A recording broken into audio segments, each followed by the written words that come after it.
Hello and welcome back to the Prepared Mind channel. If you're new here, hit subscribe and hit that bell down there. It's called a notification bell. Lets you know when we're back. Well, this video is going to be like all the others. It's going to be controversial. It's going to probably cause you to think. You may even change your mind about a few facts and misconceptions. Well, I'll tell you what, it is Columbus Day. Should we celebrate Columbus Day? That Italian explorer who is now being blamed for genocide and the oppression of indigenous peoples in the United States of America, Central America, South America, and indeed worldwide. Well, number one, if it wasn't going to be Columbus, it was going to be somebody else who discovered North America and brought with it European culture and traditions. See, that's the problem. Now, as a Viking or a man of Viking heritage, it's insulting to me because yes, the Vikings did travel to and come to North America and other faraway lands before Columbus, but while they colonized Greenland and some portions of North America, they did not bring the culture and change the North American continent. So yeah, Columbus gets credit for that. But so what? Now, let's just remember why Columbus left Europe. It was to get to India and the Far East to get spices because food. That's right, it was a hunt for food or better tasting food. But he is being blamed for what many claim is the oppression and death. That Columbus himself did that, right? That he killed everybody. Now, I want to point out the hypocrisy. I want to point out the ignorance. I want people to think about this, folks. This has nothing to do with Columbus. This, let's get rid of Columbus Day. Let's out him. Let's dox him. Let's destroy the statues. Folks, it's about Marxism. It's about communism. It's about destroying America. That's what the anti-Columbus Day movement is about.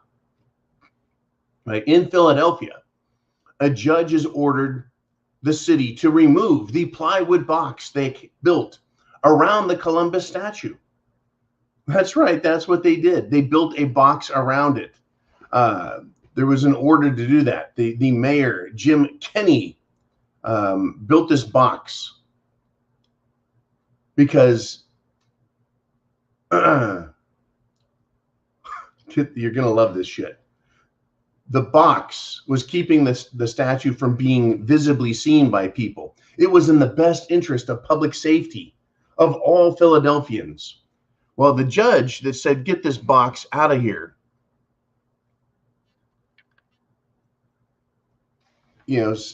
said that there was isolated civil unrest around this. And it's true. The Marxist, communist, leftist, BLM, Antifa, and other indigenous peoples that didn't like this were a tiny, tiny, tiny percentage of the population, making a lot of noise. And yes, the squeaky wheel gets the greasy wheel. It gets the greasy treatment, right? They get a lot of action because they're screaming a lot.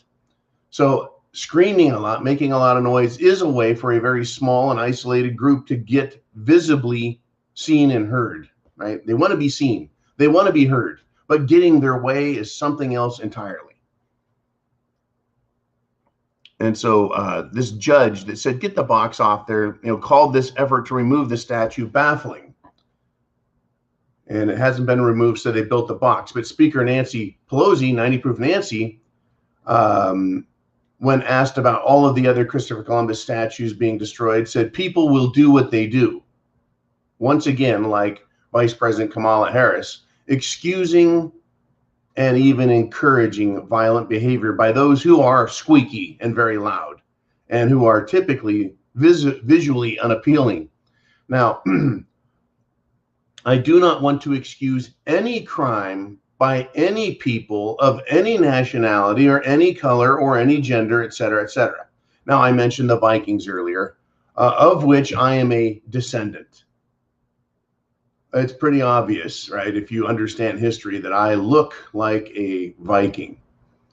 My stature is that of a very large Viking. Should I feel guilty?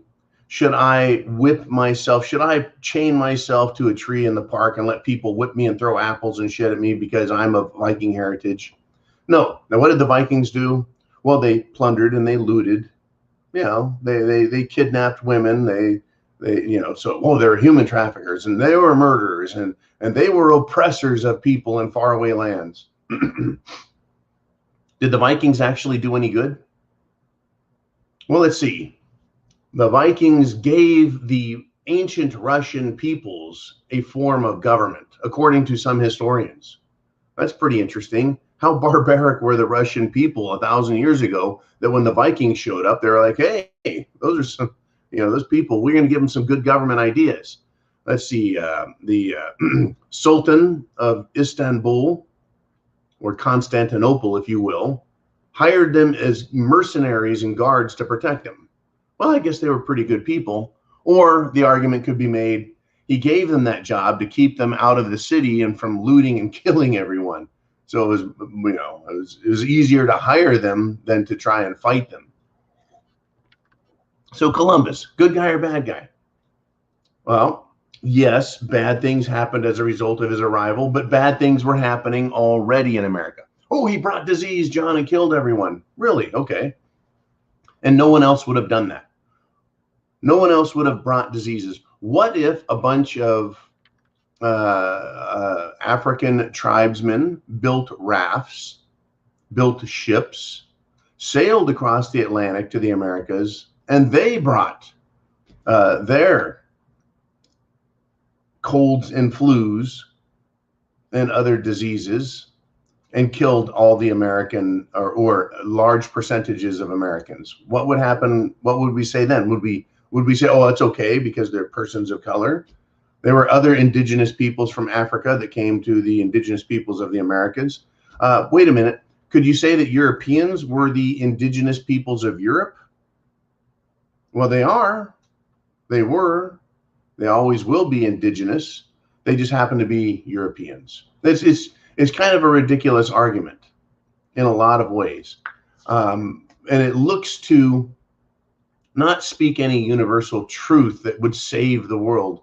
It is, again, a political movement using the negative consequences of human behavior to try and make political change. And this is the agenda I want exposed. The people that are anti-Columbus are collectivists.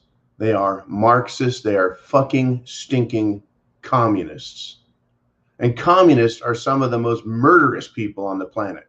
I don't know how many thousands or tens of thousands or even hundreds of thousands of Native Americans died as a result of the conquest, and that's what it was in a lot of areas, conquest of the Americas, while others were killed because of the attempts to settle areas, not conquer them, but just settle them and live amongst, integration. But communism has killed 100 million people. Or you could say socialism has killed over 100 million people directly. I'm not talking about as a consequence of war. I'm not talking about as a consequence of peoples mixing and fighting each other, social or partisan conflict. I'm talking about direct government intention and murder, killing its own people. Communism. And that's what these people are asking for and wanting. These anti-Columbusians, the pro-indigenous movement, they are collectivists. Now, some may say, oh, no, John, some of those people, or they won't say some, they'll say, those people just don't like Columbus. Has nothing to do with politics. If you look at the politics of those people and their attitude and what it is they want, they are entitlement-minded. They're a bunch of judgmental, self-serving assholes. Because I have spent a good deal of time, folks, working around, working with, and talking with, and being friends with Native Americans, indigenous peoples, if you will. And the opinions vary widely. Those who do not like Columbus, who blame Columbus, and who blame white people are largely a bunch of racists. There's some controversy for you right there. They themselves are racist. I have heard some of the most horrifying, direct, anti-white, anti-anyone, anti-human being comments coming from minority groups, period.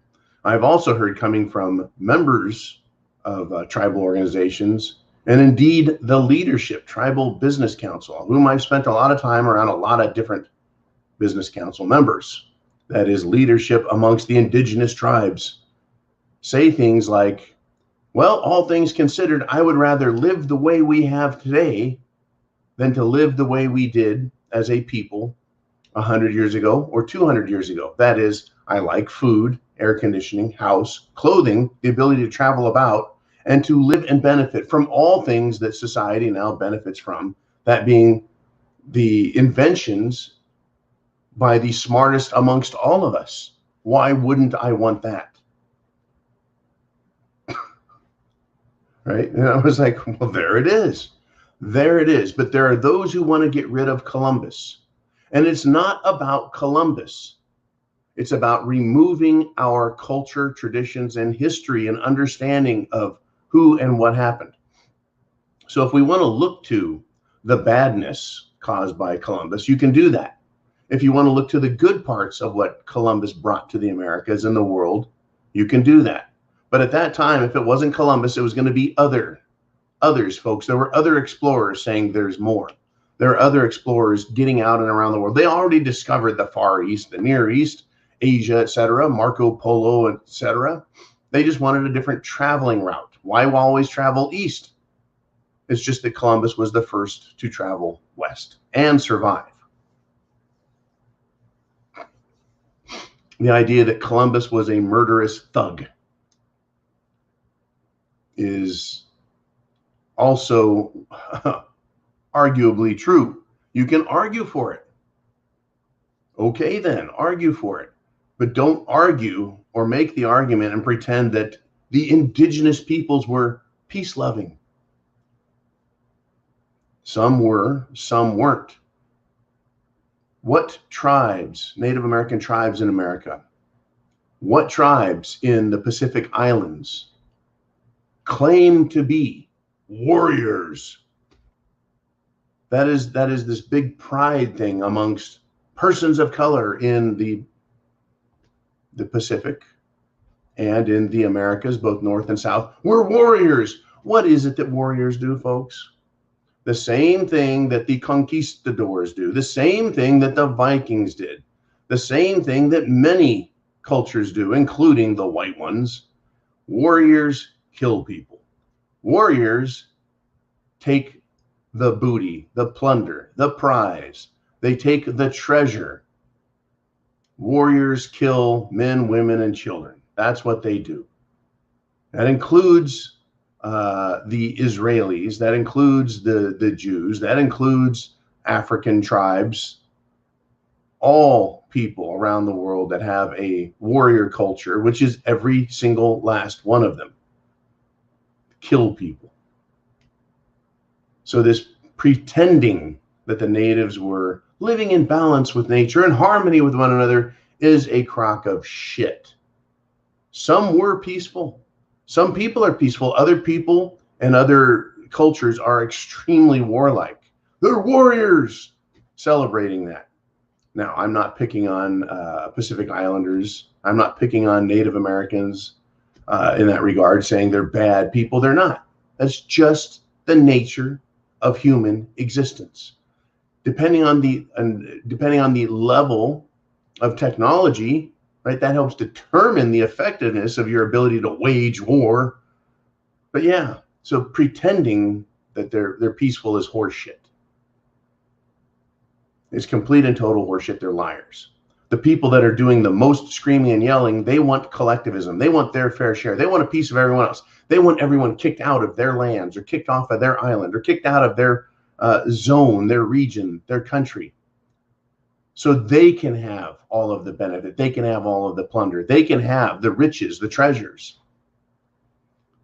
kind of like these people who say, well, we think that because of what was done to the peoples of Africa, who were captured by their own people, other tribes, sold as slaves, human trafficking, to the white traders, who then took people as human prizes and sold them as slaves. This is all terrible, folks. This is part of our history. Do we erase our history and pretend it doesn't existed, or it doesn't exist as we understand, both good and bad? Or do we hide it? And what is the purpose of removing or hiding it? Is it to cleanse ourselves of the sins of all tribes, all peoples, all cultures? Or is it to replace it with a false history and a false narrative?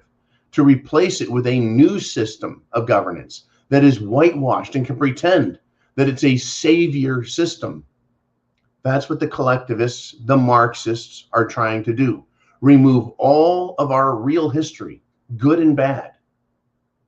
Remove all of the players, our knowledge of them in the history books, in statues, in museums. They want to remove all so they can write a false narrative, a false history, and create a false agenda to create new gods for us to worship. That's what they're trying to do. That's what this is all about. And while some of the people calling for the destruction of Columbus, or calling for the destruction of all Western cultures and artifacts and history, they may believe in their little hearts as they beat very fast and pump small amounts of blood around their body. They may believe they're doing it for the right reason. And they may truly hate Columbus, but they are serving an agenda that is far bigger than them, and more than likely outside the scope of their ability to understand and to see the long-term goals and benefits and how they're being used. Once again, if you're a little person of color or a white guilted person who is participating in the anti-Columbus Day bullshit, you're being used. You're being used once again. You're being victimized once again. You're going to be oppressed in the future, while today you don't realize you're being oppressed, and you're actually carrying the water of more super wealthy white Marxists, as well as other Marxists like Obama, who carry these Marxist ideas and traditions and concepts and totalitarian belief systems. This has nothing to do with Columbus. This has to do with the shit hitting the fan agenda that is happening right now. And it's good to see a judge in Philadelphia, the city of brotherly love, rule against the would-be tyrants like the mayor, Jim Kenney, and other idiots who are very loud, who, well, let's just talk about this. I said the squeaky wheel gets the grease. They don't realize it, but they're greasing their own asses, because when shit hits the fan goes Mad Max. They may be greased, which is another expression for whacked. Or they may realize years from now that they are being bent over and greased in the fanny, because that's what's going to happen if all of us lose and collectivism or Marxism or global social fascist tyranny wins. The people will always lose under these systems of Marxism and socialism. And these protests are nothing more than tools or part of the methodology of removing an existing culture, tradition, set of laws, and nation so they can replace it with what their new agenda has in mind. A bunch of gender neutral, racial neutral heroes and gods. That's what they want to do, folks. They want to replace it with something that nobody can object to, and that nobody would dare object to because of the power of the state. You want to object to Christopher Columbus? Stand around the statue, hold your signs, say all the nasty things you want about him. And when you're done with your peaceful protest, if you want to have it removed, petition to have it removed lawfully. Fine, have your way, understand that. But seeing this as a national movement is ridiculous. Pretending that native peoples around the world were more sophisticated, more peace-loving than the natives of Europe, ridiculous. Pretending that other systems of law and governance were better is fucking ridiculous. Look at what totalitarianism, Marxism, socialism, communism has gotten the world. Everything that's happening, folks, is SHTF related right now. That's why the media carries the water. That's why these idiots out of college carry the water. That's why these installed local collectivist, fascist, Marxist methodology using bastards are doing. This is, right, the agenda being exposed, and you should be prepared. Food, water, shelter, clothing, medicine, means of self-defense. Get a plan together. You know, be able to survive, to get through emergency situations, short-term emergency situations. If you're in an area that is much more dangerous than, say, Texas or in the South, where you could have longer terms, longer periods of unrest, violence, you may need to do more in the way of preparing, more in the way of planning. It depends on where you're at. It's all very, very personal. And it is up to you. It is a personal decision to be prepared. It is a personal decision what to believe, whether you're going to believe this nonsense or whether you're going to look at it and go, yeah, Columbus probably wasn't a true saint. And it's arguable that depending on the side and the perspective taken, that any saint is ever a true saint. But what Columbus ain't is what they're portraying him as. And what the peoples of the world, regardless of race or location or identity or any place in history, they aren't the chosen people. They aren't the perfect people. No people are. Right? And no people are the the worst either. It's pretty easy to tell. You can tell a tree by its fruits. That is what it produces. When a culture produces good things, it is, we don't want to just call it good, but we can say it certainly has quite a bit of benefit. I look at the American culture, our traditions, our history, and it has produced a lot of good things. I don't see a whole lot of people saying, let's live in squalor, in caves, in homes made of sticks. People don't say, let's do that. It's a better way of life. They tend to live, right, most comfortably. So apparently this culture, this country, this nation has a lot to offer the world. Perhaps these people ought to look at things a little more realistically instead of worshiping a false past and worshiping false gods. We're in for a rough ride, folks. Get prepared, because chance favors the prepared mind is yours. Godspeed to y'all. Semper Fi means always faithful.